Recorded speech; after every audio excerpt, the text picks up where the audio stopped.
Welcome to the Manuchehri podcast. Over the last 30 years, it has been my joy to assist humanity in aligning with their magnificence so they may heal, discover their natural gifts, and communicate with loved ones living on the other side. May you also experience delight while we dance in the powerful, intuitive world of energy. Let's get going. Welcome to where energy meets the divine, and happy Halloween!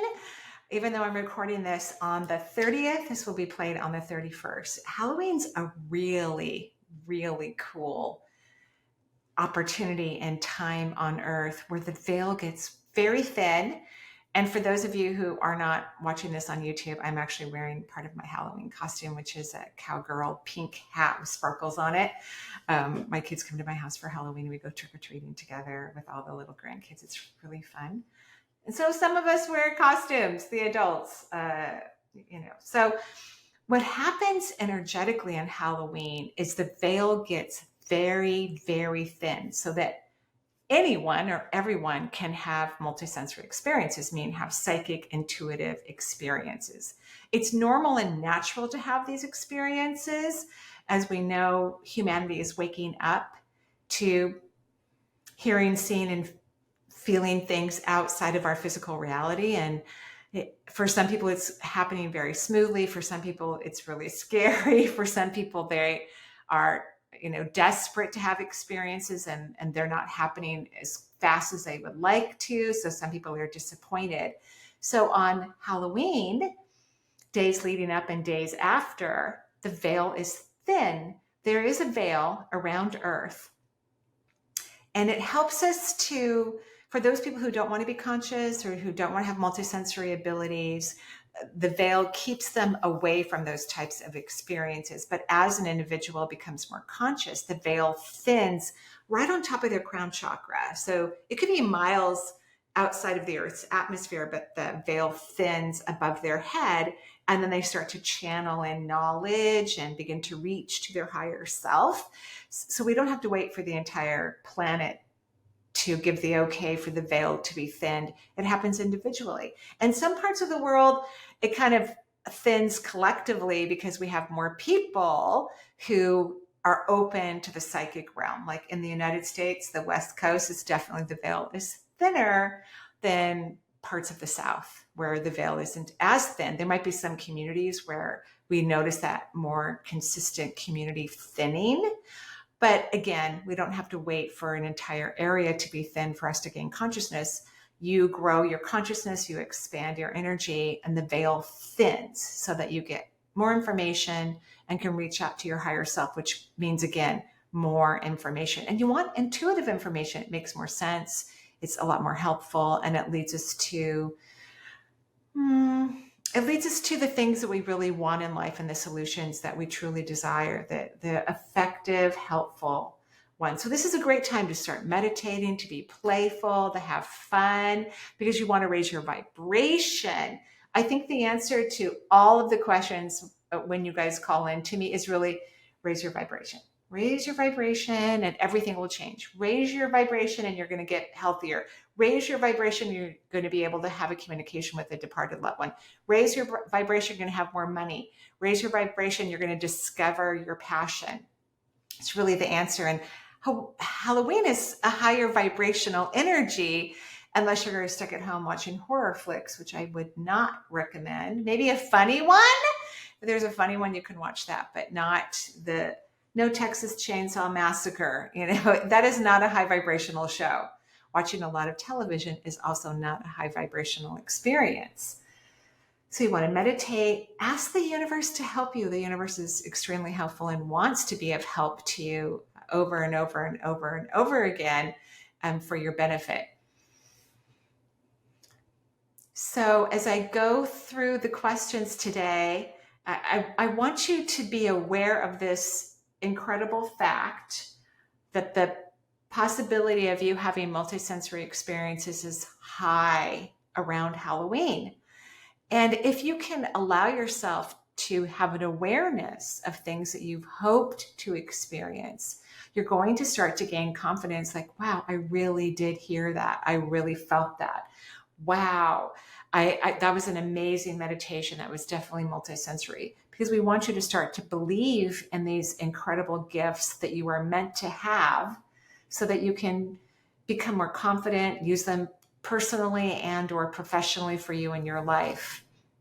It really is the spice of life to have a multisensory perception about everything. It heals, it reduces anxiety. It's quite remarkable. So I hope that you allow yourself to have these experiences during Halloween. I really do hope that you do. Okay, I'm going to go ahead to the phone lines and start listening to questions. Hi Marie, this is Jackie from Anaheim, California. I was hoping I can get a mediumship reading. My cousin Tony passed away back in 2021. It was very hard for our family. It was very traumatic. He got hit by a car, and I feel like we're still grieving through it. We're all grieving differently. My cousin was the glue to our family, and I just feel like we're just not the same anymore. And I was hoping if there's something that he wanted to let us know or tell us, which I know, he's around us and I do feel him, but I just wish there was more. I can just communicate with him more. Thank you, and thank you for all that you do. Have a good day. Bye. Thank you, Jackie. And of course, you can communicate with him, but you will need to raise your vibration. You tend to keep your energy low. Your cousin showed me, he did tell me it was an accident. It was very quick what happened to him. And I think it's hard when young people pass away anyway, but when it seems like it's avoidable, it shouldn't have happened, a shocking form of death, that does tend to make the family somewhat paralyzed in the loss, because most people don't understand the true definition of life and death and reincarnation, that any of us could leave Earth at any time. We have free will, and we're in charge of our soul. We're in charge of our energy. And when it's our time, we will cross over. But what he showed me after he said it was very quick, is that because he jumped out of his body really fast, right? Like, even if he wasn't fully passed away at impact, like if there were some signs of life, his energy jumped out of his body very, very fast. So he stood around and watched everything happening. He watched people come to his aid. He watched the ambulance come. He watched everything. He knew he was dead right away. He's a very smart, aware soul. This is probably why so many family members were attracted to him. Although he tells me, he goes, I know I'm an advanced soul, he goes, but I didn't make a lot of good decisions for myself. That's what he says, which I think is interesting. So his energy came out and he became the witness to his own passing, to everybody's reaction. He was surprised that he didn't feel as emotional as he did as a human. Like if he had witnessed something like that happening, as a human, if it were happening to someone else, who said he would have been devastated, people would have had to pick him up off the ground. It would have just been, torture for him, as it would for most human beings. He's a very sensitive, kind, loving man. He wouldn't have want to witness something like that. So he said he was surprised that he said it wasn't a numbness, which he wishes he could like put all over his whole family so that you guys would just shake up out of it and try to connect with him more, not like who he used to be, but who he is now. That's what he wants. He wants you all to get to know him as who he is now, which is different. Even his reality is different. So he said there was a numbness that came over him, like an emotional numbness, but he said it was just this incredible peace, as if everything he was watching gave him even a deeper depth of awareness, of consciousness. When people wake up, it's as if the 3D world becomes 100D. You just have such an incredible expansion of experience. He said he could hear, small bugs on the pavement and hear wilderness far away in bushes and shrubs. He said when the sirens were coming, that his consciousness, or God, quieted the sirens, because he knew what they were and he knew they were coming as soon as he heard the far off sound, so that he could focus on the present moment. The ambulance wasn't there yet, and yet he could hear all of nature. He said he could hear the stars. He loved his transition. He wishes he could have experienced Earth every day like the day he crossed. He crossed over pretty quickly. He did not spend a lot of time in the astral plane, although he wishes he had. He really liked it. He truly liked it, but his light was so bright, it just was like a magnet and crossed over very, very quickly. So think of him like that, not in the frozen sadness of the circumstances of his passing, like you and the rest of the family have frozen yourself in this thing that he doesn't even think of the same way you do. He doesn't experience that any longer. He never experienced what you thought he experienced at the moment of his crossing. That's what he wants for all of you, to shift your vibration, your consciousness, and meet him halfway in the heavens so that you can hang out together and all be friends. That's what he wants, which is really quite cool. I think it's very, very cool, honestly. Okay, thank you so much. Hi, Marie. Thank you for taking my question. My question is about how I make a living in the world. If you could ask my guides for any guidance that they might have, I'd really appreciate it. I do a lot of things, and for the past few years I've been self-employed. I'm an artist. I teach yoga, meditation, Reiki. I do hypnosis, and recently I've started looking for a regular job because I want or need to make more money, and I'm finding it difficult to make as much as I'd like working for myself. When I do have a job, I tend to work in the public sector, supporting causes that I believe in, and I get well paid for this. Oh. But it leaves less time for all of the other stuff, all of the kind of more fun stuff. Mm-hmm. But on the other hand, I still manage to do all the other stuff because I love it and I really enjoy it. And aside from all of this, I'm pretty sure I think I have all of the clairs, and interestingly, they seem to be getting stronger all of the time. Great. I sort of feel like I'm straddling two ways of being in the world, and any insights that you have would be greatly appreciated. Thanks so much. Love and blessings.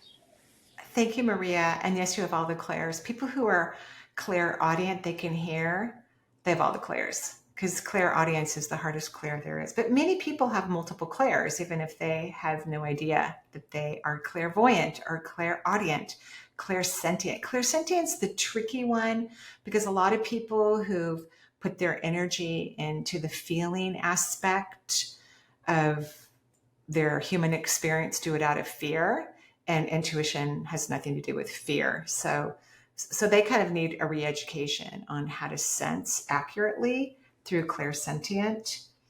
But back to you and your question, you are straddling two worlds, but the problem is that you haven't gotten an important concept about wealth. I've talked about it many times on this podcast, and I'll talk about it again. And just to give you an example, once you change your vibration about wealth, it's not going to matter what you do. You're going to always be happy. You're always going to be filled, and you're always going to have enough money. So like I have a dear friend who's a real estate agent who's has been progressively moving into teaching about energy. She even teaches it in the real estate world, which is really cool. And she doesn't want to sell as many houses as she used to. She doesn't want to be out in the real estate world like she used to. So now what happens, because she has raised her vibration so high, she'll just sell a couple houses, twice a year and make all the resources she needs, while she's also allowing herself to expand in the teaching world.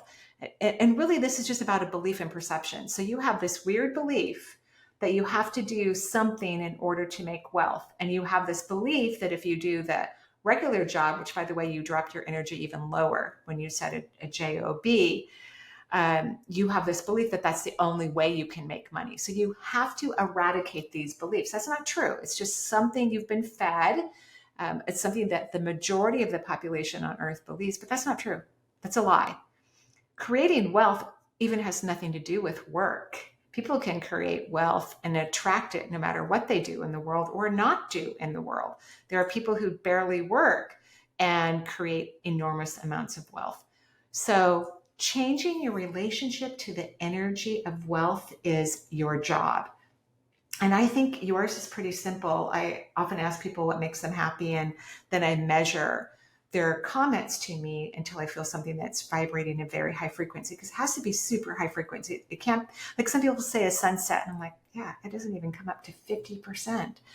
I don't know why, but I really think yours is the kind of smaller cosmos of nature, like the slugs and the snails and the dew on the grass, fresh early morning, just the tiny little awakening of earth, I think is your sweet spot. So before you engage with any form of wealth, before you grab cash, a card of any kind, before you put your password into your online banking, before you write a check or grab financial mail out of the mailbox, your job is to stop and think of this microcosmos of earth that I described, so that your energy is elevated. Because when we interact with wealth and our energy is elevated, then we attract more wealth. And again, it's not going to matter what you do. It'll just naturally happen. The same thing as somebody wants a wonderful relationship. They cannot react negatively about dating or love. They cannot think about their history. They have to be in high vibration whenever they engage in dating or talking about it, or even being single. You have to be in high vibration with the present moment and with your relationship, in this case, with wealth. So however your wealth is currently, you need to look at it from a high vibrational, happy place. So you think about the microcosmos of earth when you think about your current financial reality. And then as you interact with wealth, you're going to think of the microcosms of wealth. And then things will just come into play. You have this very hippie energy. So you want the freedom to do whatever you want when you want to do it. And if you could stop thinking that money is holding you back, or it can only be located in certain ways in the world, then I think you'll reach an incredible balance that brings you great joy. That's what I think. Okay, thank you. Hi, Marie. My name is Lauren. I'm currently living and working in Gettysburg, Pennsylvania. I'm a nurse for 16 years. I've been doing travel assignments for the past 2 years. One of the reasons I chose to do travel assignments was being able to work in increments and then having time off in between, working in the healthcare system and working around so many people that don't know what an endocannabinoid system is or stabilizing their own prior to coming in the workplace. And I just feel so much mixed negative energy, just mixing around, and I see it and feel it, and it's exhausting. So working in increments has really been beneficial to me in multiple ways. I would eventually like to do something that's more holistic and in tune with my intuition. I do have studied astrology and also Reiki 1 and 2. And I'm really just wondering what my spirit guides have to tell me about my path and the way that I handle things. Sometimes I have a lot of difficulty stating my own personal boundaries, especially in the workplace setting, especially when I'm a supervisor, for very trivial things, such as when someone is talking negatively about multiple people to me, instead of saying how it makes me feel and what I would like, I usually just shy away, which then leads to its own issues. And I'm having a difficult time on this contract that I'm currently at for the reason of not setting personal boundaries out loud. And I just really want to know from listening to this and what my spirit guides are saying. Thank you. Well, Lauren, it should be no surprise to you that you need to raise your vibration. Even when you're talking, you can feel that your vibration's low. And I know you're going to say, well, yeah, I go to work with all these people and they're negative and they're saying mean things about others and I don't like it. But if you keep your energy low, you're just going to keep attracting low frequency experiences. This is about quantum physics. It's called like attracts like. This is a law that we cannot change. The law is never going to change. Humans have to change their behavior in order to have different experiences. So when you go to work, regardless of, what facility you're in, your job is to only focus on the things that bring you happy. If it's just the flowers that are in vases in certain rooms, great. Walk past those rooms multiple times a day or stand in front of the flowers as long as you can.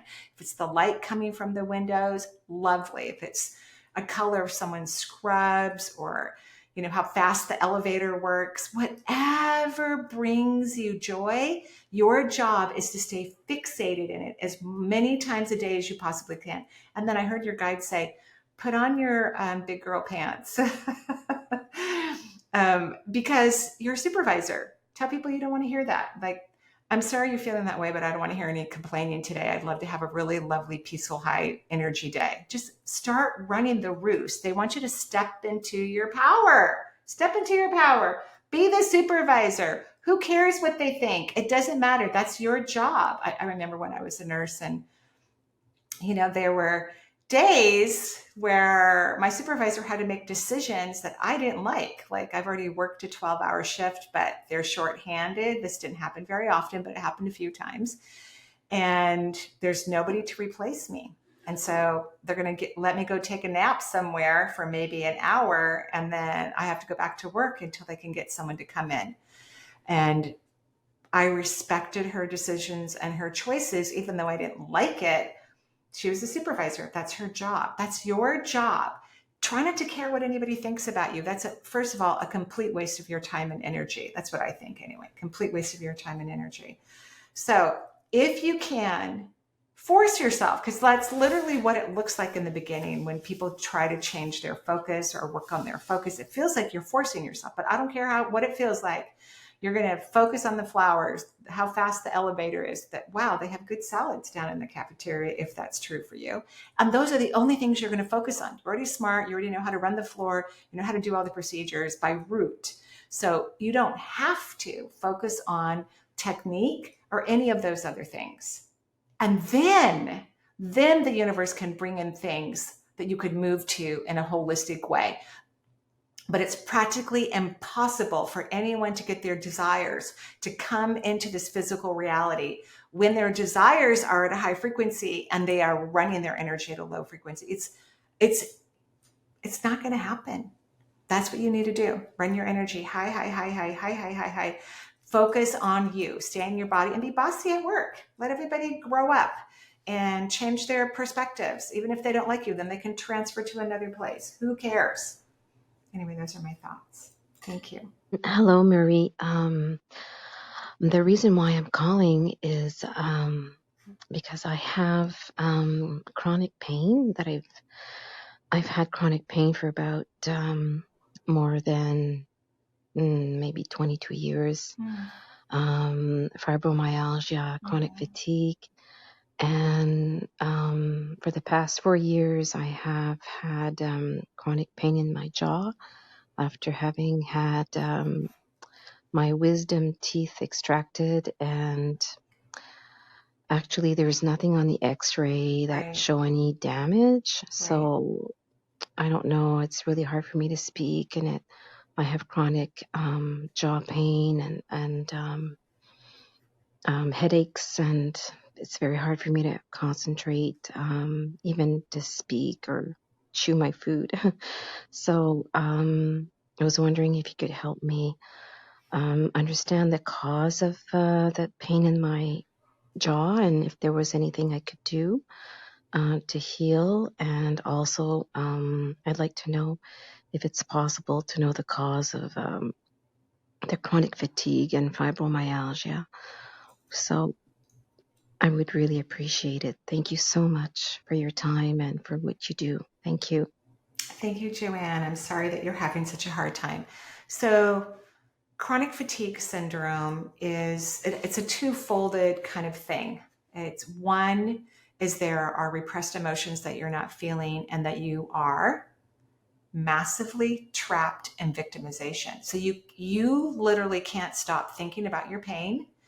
I don't blame you. I understand the process. But when people are stuck in victimization, that they can only think about the negative things that are happening to them, and in this case, it's your body's reaction, it's very difficult to stop the process. Again, you can only imagine how low the vibration is in victimization. And you have every logical reason to feel victimized, but you're going to have to stop the problem. You're going to have to stop the thinking of this. You're going to have to find something to focus on that you can start to build the muscle of being comfortable in higher vibration, because that's what's going to bring light into your body and start to eradicate this low frequency and send beautiful light into your body to eradicate the repressed emotions as well. I would definitely do near infrared and red light therapy, because then it can start to feed the mitochondria in your cells, which is the point of exhaustion that happens when people have, autoimmune disorders. Their mitochondria typically are tired and wiped out.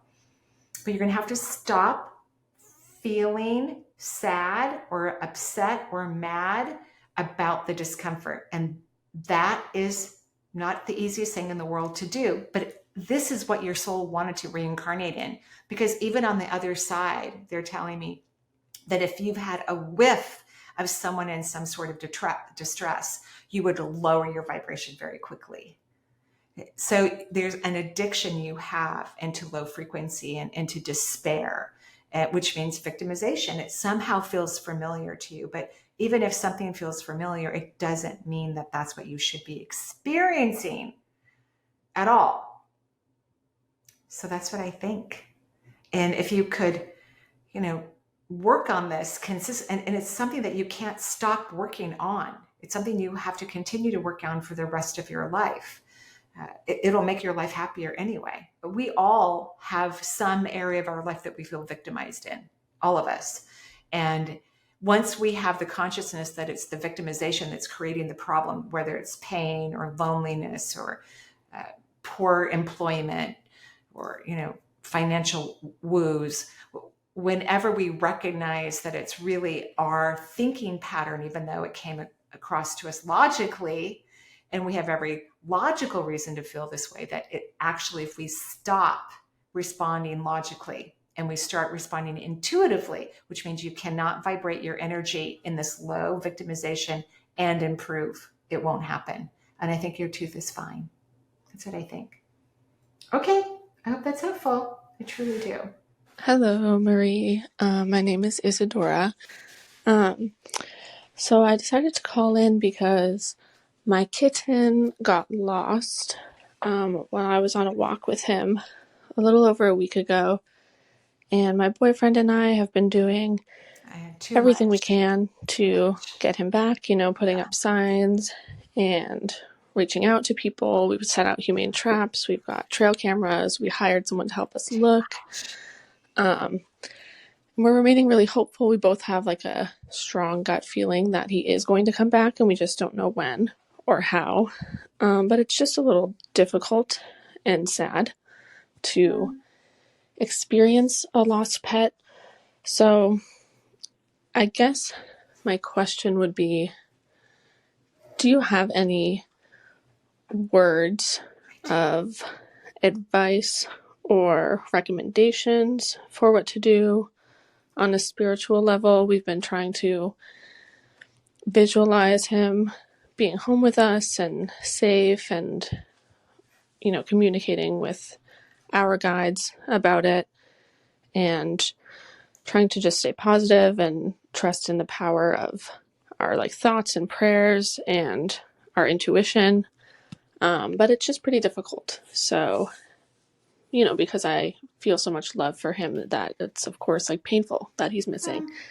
So if you have any, I guess, suggestions for what to do to sort of help us in this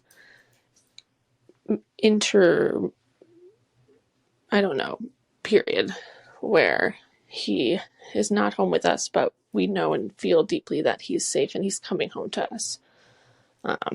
Thank you. Well, clearly you don't feel that way. You can tell it in your voice. So, and that's okay. It's okay if you don't feel that way, but you have to let go. You've already done everything. You've got the cameras, you've been out on the trails, you set traps, everybody's looking, you've got signs up. You've got to energetically let go because you and your partner are in this space of desperation and fear. It's understandable, but that doesn't attract an animal to come back. It doesn't. Even if your animal wants to come back. But what if your animal's fine in somebody else's house drinking milk and, stretching out on the kitchen counter? So letting go means whatever is in your pet's highest good happens. And nobody knows what the highest good is, only our higher self is. And so that means trusting. I do think the cat is alive. Honestly, I do. I really thought I wasn't going to feel that way, but I do feel like it's alive, which is great. I hope that's true. But you've got to let go. That means you not even wanting the cat to come home to you. That the cat is safe and healthy and happy wherever it is, whatever it's doing. I'm not saying to feel this way so that the cat goes live somewhere else. I'm helping you to learn the art of surrender, which the majority of the population has no clue of even what that means. But this is a perfect opportunity where you're so invested in a particular outcome that you've put all your energy in a particular outcome and it hasn't worked. You have not brought this cat home. The cat has not found its way home. You need to surrender. And that means go out on the trail when it feels like a happy moment to go out on the trail. Then you're following intuition. Then you might find him or figure something out, or whatever needs to occur will then become visible to you. You'll have an awareness of it. You'll have some consciousness of it, but you've got to let go. My cat Huckleberry was gone, I think, like 3 weeks. I mean, I was certain he was dead. We have so many woods around here. This was a few years ago. And my daughter and I did the same thing. We have a lot of woods around here, so we would just run around screaming into the woods because some of our wetlands, we can't even go into them. We're not allowed to. And then I finally let go. And a week after I let go, he just was at the back door as if nothing had happened. He hadn't even lost an ounce. I'm confident he was at somebody else's house eating wonderful food and being loved and cherished. So let go. Let go. Your cat's doing exactly what it needs to do, whatever that is. Okay, I hope that's helpful. Hello, Mary. This is Viraji from London. My question is why I shake a lot when I do Reiki or meditation. When I go to Reiki or meditation, I'm a Reiki practitioner. When I give Reiki or when I receive Reiki or when I go into meditation, I start shaking really violently. It doesn't hurt me or anything. Right. No pain at all. Right. But I would like to know why it's happening. Is it because are there any blockages? Should I release? I feel I feel energy inside, and it's just like I don't know how to describe it. It's just like I shake a lot. No pain at all. It's just shaking. So is that the way my body release blocked energy or blocked anything? So what should I do? How should I go to progress? I mean, it doesn't matter, but I feel like if I'm doing Reiki or meditation, if someone is looking, they might get scared that I'm having convulsions or I'm having some kind of sickness or something like that. But inside, no, it's like I don't feel any pain or anything, but I can feel my shaking. So why I shake? I mean, how can I stop it? But I think sometimes because of shaking, my concentration is not as deep when I start shaking, because my concentration or attention goes to my shaking. Now, since I'm used to it, I don't pay much attention, but still I think, how should I go? Because to the next level, because now I don't like to like meditate like in a group or somewhere in publicly, because I know that I will shake. Others might get frightened by looking at me, but inside I don't have no pain at all. So I would like to ask my guides, and what should I do to stop it and why it's happening. Thank you very much. I love your show. I'm so glad you enjoy the show. I love London. It's a great city. So this is all about Kundalini. So Kundalini, an energy source outside of Earth, excellent for healers, by the way. It enters the front of the body right around the umbilicus, the belly button, and then it goes through the body, connects to the spine, runs up the spine in a figure 8 pattern, moves into the back of the head, and activates psychic sight. You are, or the Kundalini, however we want to describe that, is trying to run in your body, but you have too many blockages. So the vibration is because the Kundalini is trying to run and it's having to hit these different areas. This is nothing wrong. Nothing is wrong. I want you to keep doing what you're doing. I love that it doesn't bother you. A lot of people have come to me over the years who are shaking or moving like this snake movement, and they can't stop, they can't go to work, because yours only happens when you do energy work, which is fabulous. I've worked with a lot of people that can't stop the movement. It takes them a while before they can stop it, but it's because of a perfectionist quality inside of you where maybe historically you've never wanted to make a mistake, and so you've been kind of rigid and controlled inside. And Kundalini is a very free, powerful energy. It's very powerful. It's very orgasmic too. It allows people to have better orgasms, so to have better sexual experiences. So keep doing what you're doing. And I think now that you know this, you'll relax even further so that you can finish out the perfectionist quality and allow the Kundalini to finish its upload, its upgrading, if you will. So you're on the right track. Nothing's wrong. And I'm proud of you for letting yourself shake. And I think that even helps other people be okay if they start to shake or they start to have involuntary movements. It's not a bad thing. It's a very, very good thing. It could be a very positive thing. Okay, thank you so much. Great question. I'm going to go off and do other things now. Thank you, everyone, for listening to the podcast and for liking and subscribing below. I have some beautiful courses coming up, some coaching classes in mediumship and psychic ability. Go to energyintuitive.com. They start in January. They're 12 weeks long, and we keep our numbers under 50 in those classes. So have fun with Halloween. Remember, the veil is thin. Ask questions, journal, meditate, go for walks in the woods. Let yourself experience more of your beautiful connection to the divine. Joyful blessings. Bye-bye.